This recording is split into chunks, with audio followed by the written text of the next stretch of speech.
Bismillahirrahmanirrahim.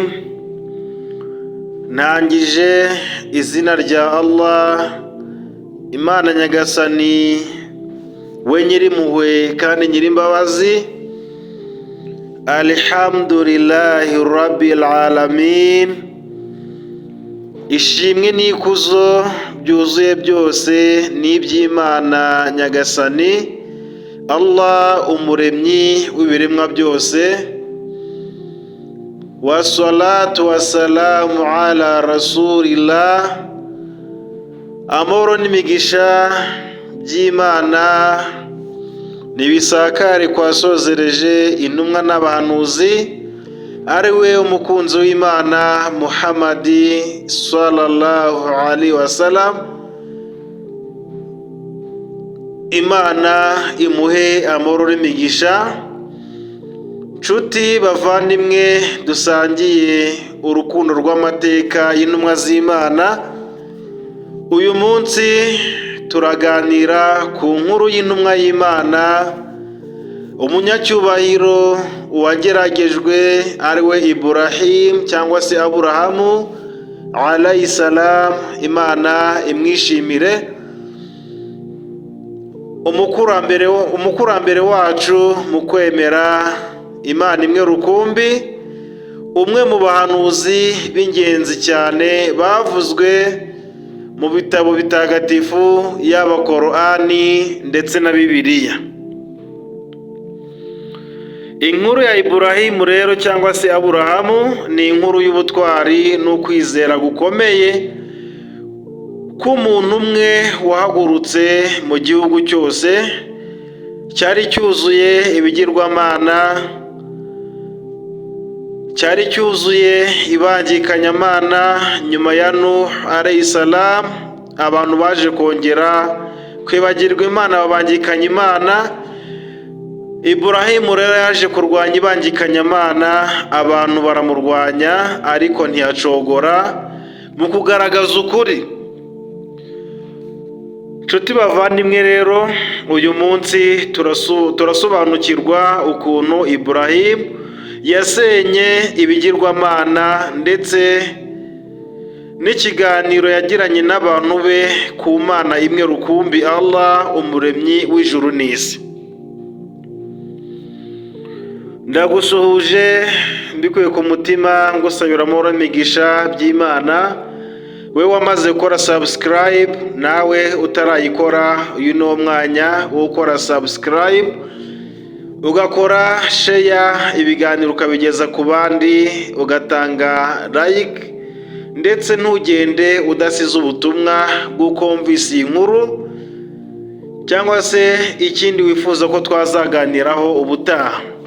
Nk'ibisanzwe rero, muri kumwe n'umuvandimwe wanyu Masengesho Abubakar,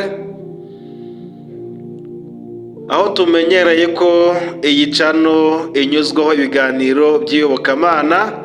Bityo rero ibitekerezo byanyu, inkunga zanyu zirakenewe. Mushyire muri komenti, mutubwire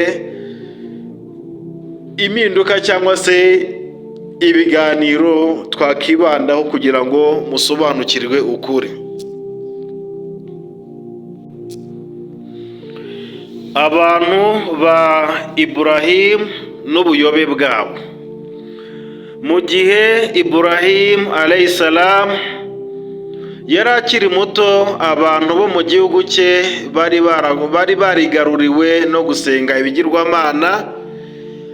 Bafataga amabuye, ibiti n'ibishushanyo bakabikorera ishusho, bakabisenga mu cyimbo cyo gusenga Imana imwe rukumbi, nk'uko tubisanga muri Korani Suratul Anbiya isura 21 aya ya 52 kugera kuri 54. إذ قال لأبيه وقومه ما هذه التماثيل التي أنتم لها عاكفون قالوا وجدنا آباءنا لها عابدين قال لقد كنتم أنتم وآباؤكم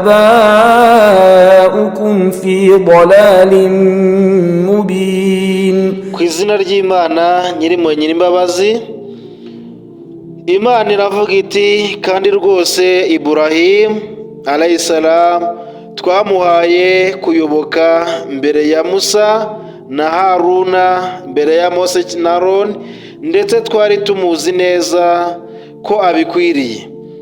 Imana iti wibuke ubwo Iburahimu yabwiraga se ndetse n'abantu be ati ibi ni ibigirwamana ki muhora musenga yewe data? Baramusubiza bati twasanze abakurambere bacu babisenga. Iburahimu alayhisalam aravuga ati mu by'ukuri mwe n'abakurambere banyu muri mu buyobe bugaragara. Mwe n'abakurambere banyu muri mu buyobe bugaragara. Iburahimu rero bavandimwe yababajwe nuko abantu be bibeshye bakagomera umuremyi Nyagasani wabaremye, bakagomera umuremyi wabo, bagasenga ibyo biremeye n'intoki zabo, bakabishyira mu mwanya w'Imana Nyagasani Allah subhanahu wa ta'ala. Iburahimu rero atangira kubigisha ukuri. Bahise bamubaza bati ese utuzaniye ukuri cyangwa se urikinira? Iburahimu atangira kubigisha ukuri. Iburahimu ntiyahise akoresha imbaraga, ahubwo yakoresheje ubwenge, ubwitonzi n'ikiganiro cyiza kugira ngo abasobanurire ukuri, abigishe kumenya Imana ikwiye gusenga iyo ari yo. Nshuti bavandimwe, Iburahimu yabanje kubereka ko izuba, ukwezi n'inyenyeri atari Imana nk'uko bamwe babitekerezaga. Bamwe hari abasengaga ukwezi, izuba n'inyenyeri, ariko we atangira kubigisha kugira ngo bakuremo ibyo batekerezaga, basenga Imana imwe rukumbi. فلما جن عليه الليل رأى كوكبا قال هذا ربي فلما أفل قال لا أحب الآفلين فلما رأى القمر بازغا قال هذا ربي فلما أفل قال لئن لم يهدني ربي لأكونن من القوم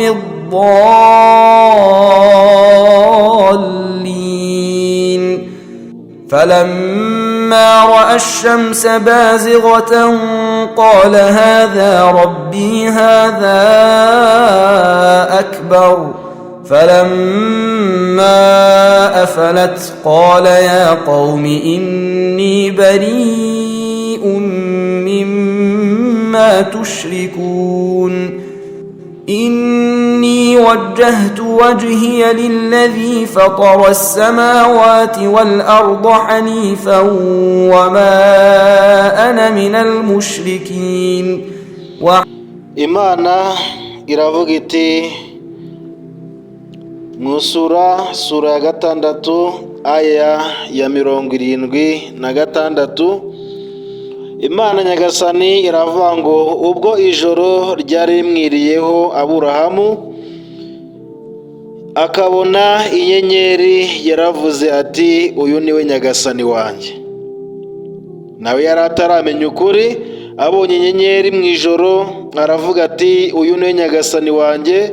Nuko ya nyenyeri izimiye aravuga ati sinkunda ibizimira, sinkunda ibiza bikagenda.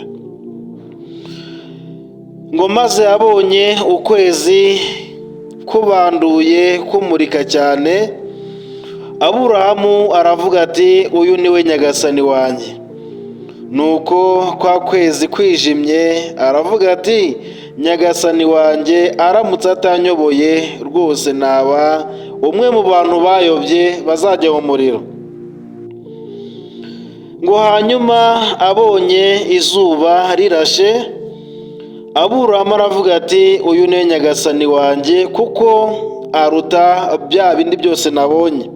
Araruta izuba, araruta ukwezi, ndetse araruta n'inyenyeri. Maze izuba rirenze, Aburahamu, Imana imwishimire, aravuga ati yemwe bantu banjye, rwose njye nitandukanyije n'ibyo mubangikanya Allah nyagasani umuremyi w'ibiremwa byose.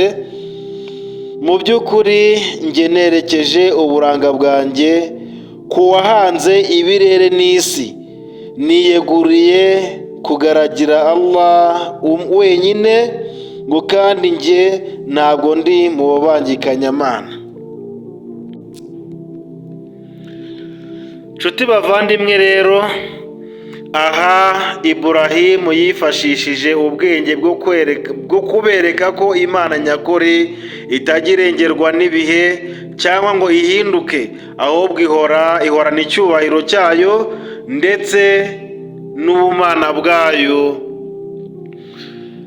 Iburahimu rero amaze kwigisha abantu be ko nta wundi bakwiye gusenga, ko bakwiye kureka kugaragira ibigirwamana, ko bakwiye guca bugufi kuri nyagasani wabo wabaremye, bakanga kumwumvira, yahisemo gusenya no kurimbura bya bigirwamana byose ise yari yarabaje, bya bindi basengaga. Nuko umunsi umwe abantu be bagiye mu birori byabo hanze y'umujyi. Abantu bo kwa Iburahimu bagiraga umunsi umwe mu mwaka, bakava mu mujyi bakagenda bakajya mu birori mu minsi mikuru yabo. Hanyuma bagiye mu birori byabo hanze y'umujyi, Iburahimu aravuga ati faqala inni saqim. Surati Safati isura 37 aya ya 89. Iburahimu yumvise ko bari gutegura ibirori byo kuzasohoka hanze y'umujyi, aravuga ati ngo maze Iburahimu aravuga ati mu by'ukuri njyewe ndarwaye. Mu by'ukuri njye ndarwaye, ashyiraho impamvu izatuma atajya muri bya birori hanze y'umujyi kugira ngo azasigare mu mujyi wenyine. Nuko igihe cyo kujya mu birori kigeze, bose baragenda basohoka mu mujyi, basiga ibigirwamana byabo mu rusengero, nta murinzi nta muzamu, bisigaramo byonyine. Iburahimu alayhisalamu amaze kubona ko bose bagenda nta n'umwe usigaye, arinjira areba ibyo bishushanyo byose, areba uko bihagaze, uko bikanuye amaso bitanyeganyega, aravuga ati fatawallaw anhu mudbirin faragha ila alihatihim faqala ala ta'kulun ma lakum la tantiqun. Qur'ani surati Safa aya ya 90. ngo nuko barahindukira bose baragenda, babasenzi n'abasenzikazi b'ibigirwamana bose barahindukira baragenda. ngo maze Iburahimu alayhisalamu yinyabya mu ibanga ku bigirwamana byabo, yinjira mu nsengero z'ibigirwamana byabo. ngo nuko abigezeho aravuga ati ese ntimurya? Arabibaza, ese ntimurya aya mafunguro mwateguriwe? babaga babishyira ibiryo bazi ko bishobora kurya, ahageze ariko asanga bifite amafunguro ariko ntabwo bibasha kugira gute, ntabwo bibasha kurya. maze arabibaza ati ngo ese ntimurya aya mafunguro mwateguriwe? ngo bite byanyu ko mutavuga? ari kubaza bya bigirwamana, ngo bite byanyu ko mutavuga? amaze kumva ko bitavuga, maze Iburahimu alayhisalamu arabyadukira, yari yajyanye ishoka nini cyane, arabyadukira mu ibanga, abijanjaguza ukuboko kwe kw'iburyo, arabimenagura byose, ahereye ku cya mbere arajanjagura. Ariko arangije arebye abona hari ikinini cyane muri byo, cyo ntiyagira gute, cyo ntiyakimenagura. Ngo hanyuma Iburahimu afata ishoka asenya ibigirwamana byose, ariko asigaye kimwe kinini aba ari nacyo ashyiraho ishoka ku rutugu rwacyo, kugira ngo abereke ko ibyo bagaragira atari ukuri. Yamenaga ibigirwamana byose, ariko abonye iki gisore muri byo aba aragireka, arangije agishyiraho ishoka mu bitugu, ngo baze kuba ari cyo babaza uwishe izindi mana.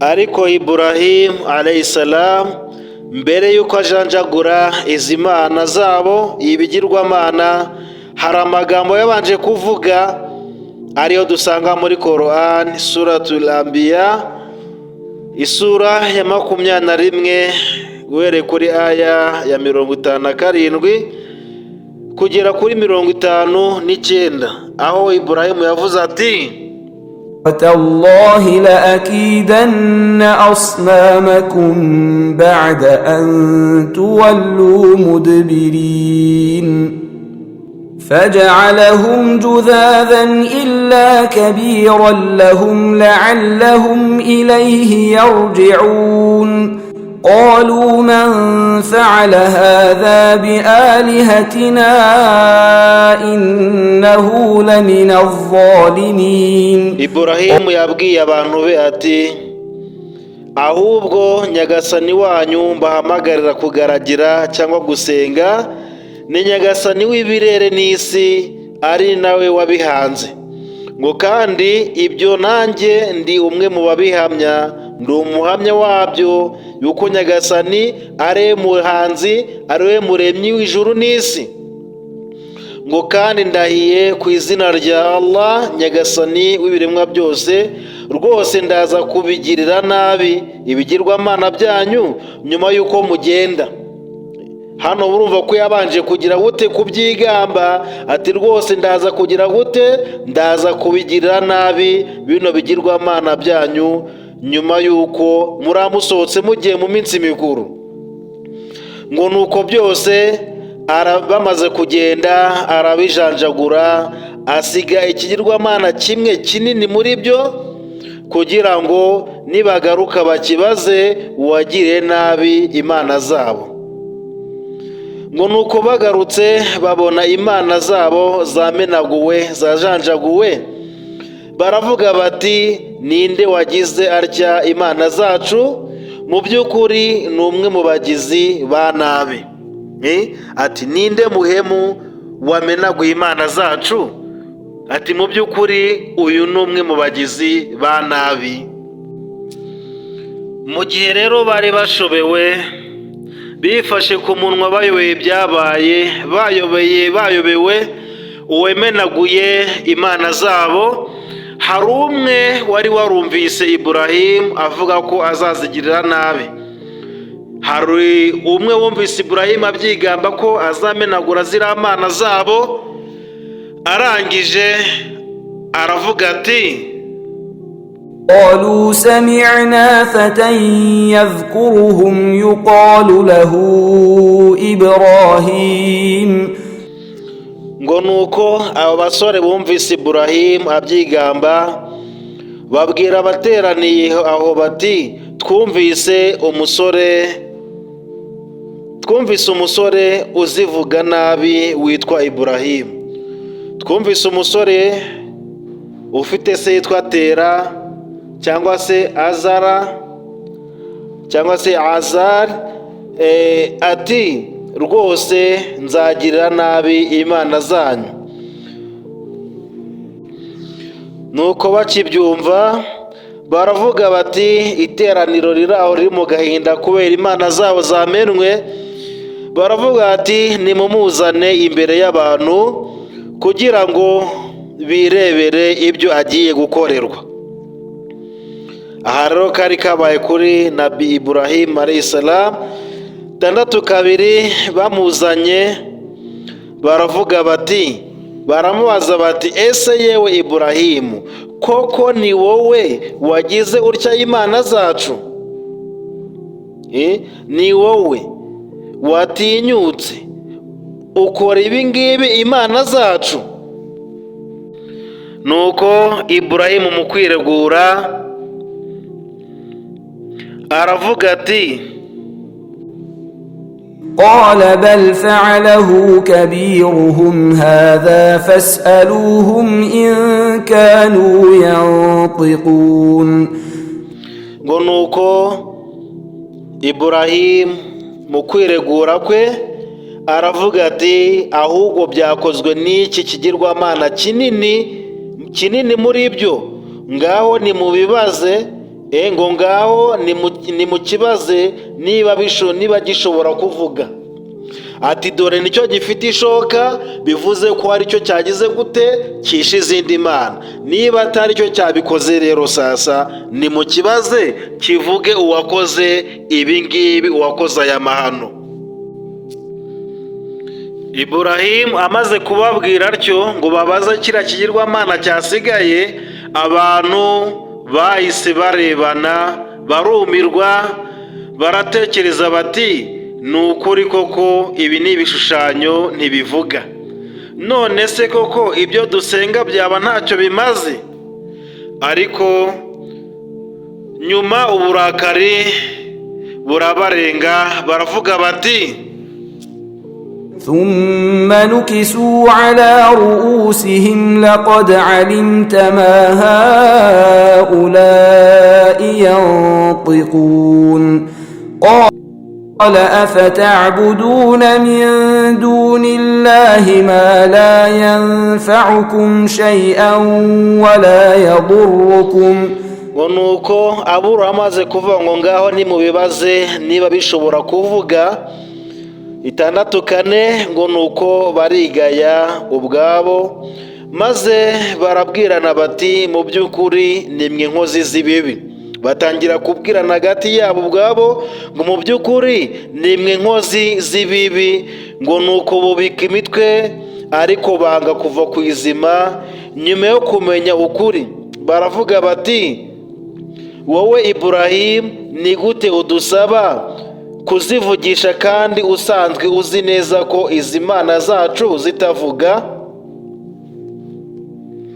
Ni gute udusaba kuzivugisha kandi uzi ko izi mana zacu mu by'ukuri zitavuga? أف لكم ولما تعبدون من دون الله أفلا تعقلون. قالوا حرقوه وانصروا آلهتكم إن كنتم فاعلين. nuko Iburahimu alayhisalam aravuga ati, arabasubiza mu gihe mubaza ngo kuki udusaba kuvugisha izi mana kandi uzi ko zitavuga? Ngo Iburahimu aravuga ati none se ni gute musenga ibitari Allah, umuremyi w'ijuru n'isi, bitagira icyo bibamarira cyangwa ngo bigire icyo bibatwara? Ni igisebo kuri mwe no ku byo musenga bitari Allah, umuremyi iremwa byose. Ese nta bwenge mugira? 6 baravuga bati nimumutwike Iburahimu, maze murengere imana zanyu niba mushobora kugira icyo mukora. Hano bacuza umugambi wo kugira gute, wo gutwika Iburahimu bakamushyira mu itanura ry'umuriro kugira ngo bihorere. Inshuti bavandimwe, hano rero cyakurikiye inshuti bavandimwe, bahise bacukura itanura rinini cyane, bakusanya inkwi, baracanira umuriro uteye ubwoba. Amateka avuga ko bamaze icyumweru bacanira bataramushyiramo, ku buryo umuriro ntawe wabashaga kugera gute kuwegera. Barawucanira bya nyabyo kugira ngo bazamushyiremo, ewana yari guhita aturika ataranawugeramo. Umuriro umaze kugira imbaraga n'ubukana, kubera ko batabashaga kuwugeraho ngo bamujugunyemo, bashinze ibiti bibiri bashyiraho umugozi nka ya myicungo abana bajya bagira. Iburahimu alayhisalamu bamushyira muri wa mugozi, bakajya bazunguza, umugozi ukagenda ukagera hejuru umuriro ukagaruka, bakazunguza ukagenda ukagaruka. Ku nshuro ya gatatu hagiye umugozi barawukata, Iburahimu alayhisalamu agwa muri wa muriro bacaniriye. Nuko umugaragu w'Imana Iburahimu alayhisalamu amaze kugwa mu muriro, Imana Nyagasani yahise itegeka umuriro, iravuga iti: قلنا يا نار كوني بردا وسلاما على إبراهيم وأرادوا به كيدا فجعلناهم الأخسرين. nuko twe Allah Nyagasani turavuga tuti: yewe wa muriro we, yewe wa tanura we, ba ubukonje n'amahoro kuri Nabi Iburahimu. Aburahamu amaze kugwa mu muriro, Imana yahise ihamagara umuriro ati: yewe wa muriro we, ba imbeho, atari imbeho yo kumwica cyane, ndetse n'ubukonje, imbeho y'amahoro kuri Nabi cyangwa se ku ntumwa yacu Iburahimu. Iyo uza kuba imbeho nyinshi, nawe yari kumwica abavandimwe. Ariko mu bugenge bw'Imana, Imana yaravuze ngo: yewe wa muriro we, ba imbeho kandi y'amahoro ku mugaragu wacu Iburahimu alayhisalamu. ngo nuko umuriro uba amahoro kuri Aburahamu ntiyashya. 70 Imana iravuga iti: bashaka kumugirira nabi, bashakaga kumugirira nabi, tuburizamo imigambi yabo, tuburizamo umugambi wabo mubisha, maze baba aribo bahinduka abanyagihombo. Babandi bashaka kumugirira nabi, imigambi yabo yose Nyagasani yayihinduye ubusa, hanyuma bisanga aribo bari hehe? Bari mu gihombo. Nshuti bavandimwe, icyo gihe rero bamaze kujugunyamo Iburahimu alayhisalamu, hari inyoni yagiye ibwira mugenzi yayo iti: ese muvandimwe, wicaye hano nta kibazo ufite? Ati: umugaragu w'Imana bamujugunye umuriro, tujye kuzimya. ngo nuko iyo nyoni nintashya ibwira n'ingenzi yayo, iravuga ati: iyi minwa yacu urabona yazimye uriya muriro umeze kuriya? Imwe iranga, ariko intashya ikagenda ikajya ku ivomo, ikafatamo utuzi mu kanwa kayo, ikaza igacira umuriro, ngo iri kuzimya, iri gutabara. Ikomeza kubikora gutyo, ikora uko ishoboye kugira ngo itabare iki? Umugaragu w'Imana. Hanyuma icyugu nacyo cyo kiragenda kijya hasi, kikajya cyenyegeza umuriro, gihuhera umuriro kugira ngo intumwa y'Imana ishye cyane bavandimwe. Ariyo mpamvu intumwa y'Imana Muhammad sallallahu alaihi wasallam yavuze ngo: aho uzabona icyugu hose uzakice, uzagikubita ibuye ukice, kubera ko cyahutereye umuriro igihe intumwa y'Imana Iburahimu alayhisalamu yari iri gutwikwa, iri mu muriro. Nyuma y'iminsi myinshi rero, Iburahimu alayhisalamu ari mu muriro, barekeye aho kongeramo inkwi, kuko batekerezaga ko yamaze kuba ivu yarangiye. Bagiye kureba basanga Iburahimu yicaye mu muriro ku ntebe, afite igitabo Suhuf Iburahimu. Yari afite umuzingo w'igitabo mu muriro, niho yaherewe igitabo, aricyo gitabo cyitwa Suhuf Iburahimu. Agihererwa hehe? Mu muriro. Umuriro waratse, umwenda ntiwashya, umusatsi ntiwashya, ndetse basanga afite igitabo Imana yamuhaye kugira ngo akomeze agikoreshe ayobora abantu ku nzira y'Imana. Iburahimu rero avamo amahoro, arokoka amahoro kubwo gusenya ibigirwamana by'abandi, nta kintu na kimwe umuriro wamutwaye. Iki rero kikaba igitangaza cyamugaragaje nk'umwe mu ntumwa z'Imana zari zifite ukwizera kudacogora. Nshuti bavandimwe rero, inyigisho n'ubutumwa dukwiye gukura muri iyi nkuru ya Ibrahim alayhi salam nuko Imana y'ukuri ntikorwa n'abantu, ahubwo niyo yaturemye. Imana ntiremwa, ahubwo ntiyagize ute, niyo yaturemye. Abahanuzi b'Imana barangwaga no kwihangana no gukoresha ubwenge mu kubwiriza no gutegeka ubutabera. Umwemeramana nyakuri Allah amurinda aho abari hose,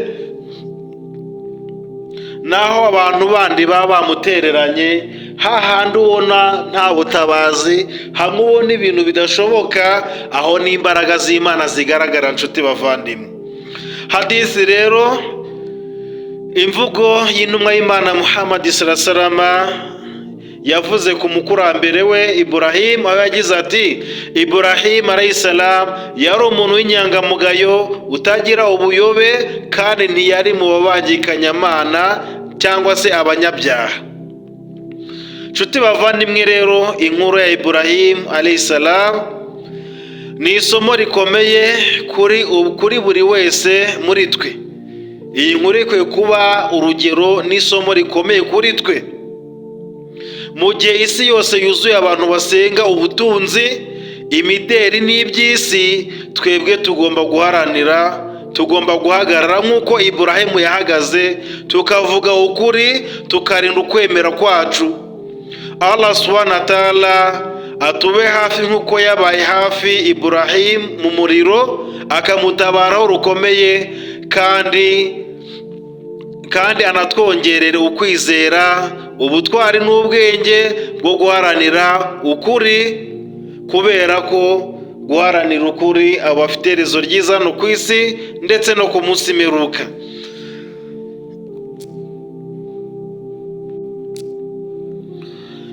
Indi nkuru, mu gusoza rero iyi nkuru, nuko nta yindi mana iriho ikwiye gusengwa by'ukuri uretse Allah, we wenyine utagira umufasha cyangwa se uwo babangikanye. Niwe ufite ubwami bw'ibiri mu birere ndetse no mu isi. Ishimwe n'ikuzo ryose ni irye, kandi ashobora, ni umumenyi wa buri kintu, ni umumenyi wa buri kimwe.